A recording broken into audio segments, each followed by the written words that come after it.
اقرارم باللسان اور تصدیقم بالقلب کے بعد بھی کہیں خدا سے کوئی تعلق نظر نہیں آتا۔ صفیں کج ہیں، دل پریشان ہیں، سجدے بے ذوق، کیوں جذبے اندروں باقی نہیں رہا، کیوں مسلمانوں کی رگوں میں خون باقی نہیں رہا۔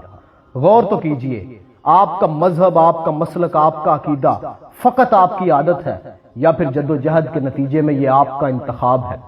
99% لوگوں کے لیے ان کا مذہب، ان کا مسلک، ان کا عقیدہ ان کے آباء و اجداد سے ملی ہوئی ایک وراثت ہے، جیسے میراث میں مل گئی کچھ کو مسند ارشاد۔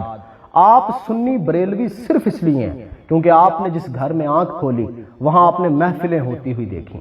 آپ اہل حدیث اور اہل دیوبند صرف اس لیے ہیں کیونکہ آپ نے سکہ بند اہل حدیث اور دیوبند گھرانے میں جنم لیا۔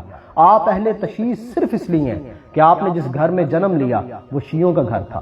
آپ نے 12 اماموں کا ذکر ہوتے ہوئے دیکھا، آپ نے مجالس ہوتی ہوئی دیکھی، آپ نے عزاداری ہوتے ہوئے دیکھی۔ اس میں آپ کے فہم کا کوئی عمل دخل نہیں۔ وراثت میں یہ یقین بھی ساتھ ہی ملا کہ حور و غلمان کے سارے کاپی رائٹس آپ کے پاس ہیں، بہشت بریں کے چپے چپے پہ آپ کا قبضہ ہے، آپ ہی حقیقت ہیں، باقی سب افسانہ ہے۔ ذرا غور تو کریں، زندگی کے سب سے بڑے سوال کو حل کرنے میں آپ نے کتنا وقت دیا ہے کہ خدا ہے کہ محض تصور خدا ہے؟ آپ نے کتنی دیر تک طالب علمی کا چوگا اوڑھے رکھا ہے؟ کتنی دیر تک آپ نے تلاشی حق کے لیے سفر کیا ہے؟ یہ سب تو آپ کو آباء و اجداد کی طرف سے ملا تھا۔ اگر آپ کو اپنے اجداد کے دین سے اتنی محبت ہے تو پھر باقیوں سے آپ کو اتنے گلے کیوں ہیں؟ ان کو بھی اپنے اجداد کے دین سے اتنی محبت ہے۔ اللہ رب العزت نے کفار کو جو تانا دیا کہ اگر تم غور و فکر کر لیتے، اپنے آباء و اجداد کے دین پہ قائم نہ رہتے تو مجھ تک پہنچ جاتے، کیا یہ تانا تم لوگوں کو نہیں مل رہا؟ یہ تانا تمہیں بھی ویسے ہی ملتا ہے۔ کہنے کو تو ہم سب مسلمان ہیں پر خدا سے تعلق کہاں ہے؟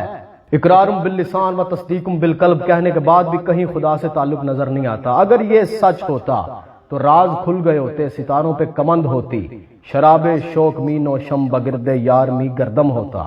اللہ رب العزت کی ذات نے قرآن حکیم میں آپ کو 2 ناموں کے ساتھ پکارا ہے، مومن کہہ کے اور مسلمان کہہ کے۔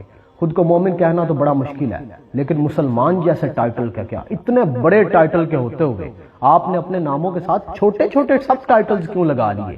اور اتنے بڑے ٹائٹل کو نظر انداز کر کے سب ٹائٹلز کے اوپر پوری کی پوری دین کی بنیادیں استوار کر لی۔ اتنا بڑا ٹائٹل لگانے میں شرمندگی کیوں اور چھوٹے چھوٹے سے سب ٹائٹلز لگانے میں فخر کیوں؟